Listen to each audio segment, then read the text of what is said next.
Good day everyone and welcome to Exile News, the weekly show that brings you all the important news and information on Path of Exile. And well, technically the only piece of news, but not the only thing that we're going to look at today, is these support email response delays, which the title speaks for itself. Of course, there's been a lot of players mailing this, GGG's support, and as such, they're having delays, of course. There are only a certain number of people. In fact, they are currently hiring more people, and also their system was not up to hold all the traffic that got through it, so they also improved their technical things, and yeah, should be better now. But the thing to take home here is that if you mail the GGG and they haven't answered like right away, don't nudge them, because that will just bring to more delays. So just leave them, just give them a bit of time so they can actually answer your ticket in the best possible way. And yeah, I'm sure they will, but you can understand how many people just mail them for the early access of PoE2. And the other things that we're gonna take a look at are the small patch notes. There's been like 10 or 15 of those. We're gonna take a look at some of the highlights here, because the first one was the gas grenade and the gas arrow explosion damage, which has been nerfed, and that is because it was too easy to detonate in some cases, for example using flame wall. So yeah, that's a thing that happened. And also we got a little bit of a drop rate change. So for example, they increased the drop rate of Regal Orbs, which is actually pretty good. Also significantly increased the drop rate of Zencatter's Prisms. I think it's about 500% more drop rate now, or increased drop rate. It's the same in this case, but it's around those numbers, and you can tell how rare GCPs were. Also, a single GCP now improves the quality of a skill gem by 5%, so yeah, it's a sad moment for those who used their GCPs before, but now with this change of 5% and the change in the drop rate, I find it's actually easier to 20% a gem here than in PoE1, which is crazy, of course, considering it to be solo self-found.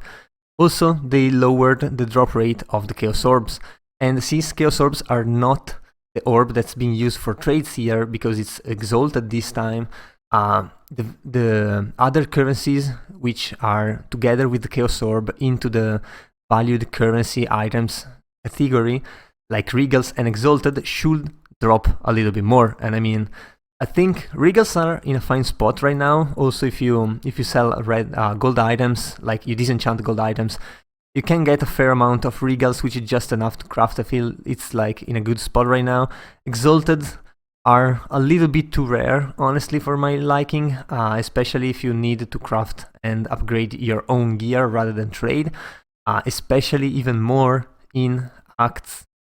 Because yeah, exalted during acts are really rare, so it's really hard to change some of your gears once you start to have like 2 or 3 good affixes.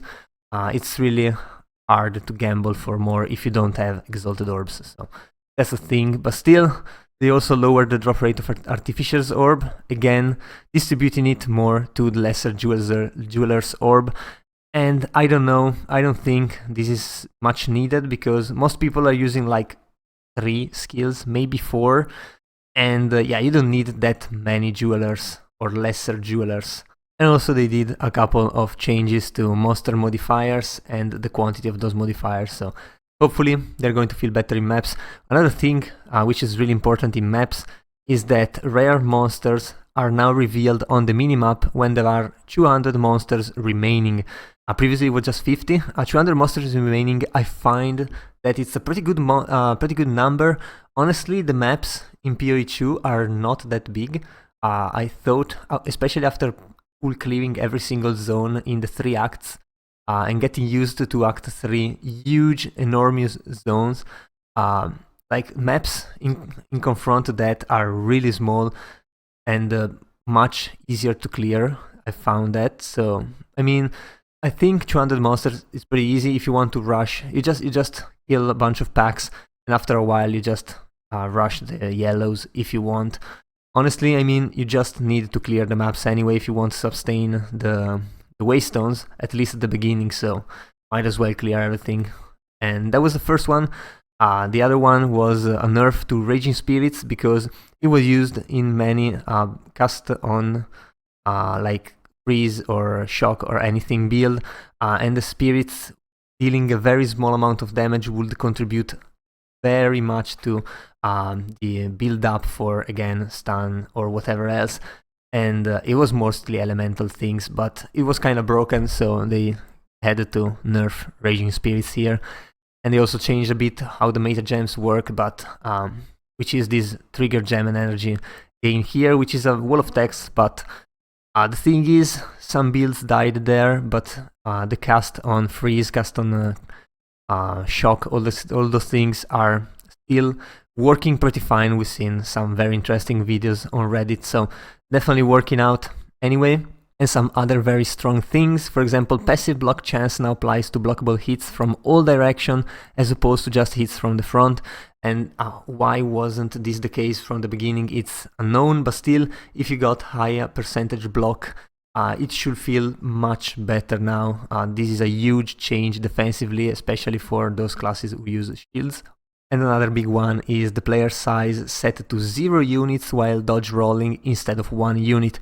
I mean, it feels like a little change, but it's much better. You can roll out of a lot of situations now, even though you can still get blocked because 0 is not transparent, is not phasing, but you can dodge roll out of a lot of situations now. So this is a very nice change, which has come from the countless feedback that people gave about getting stuck while dodge rolling.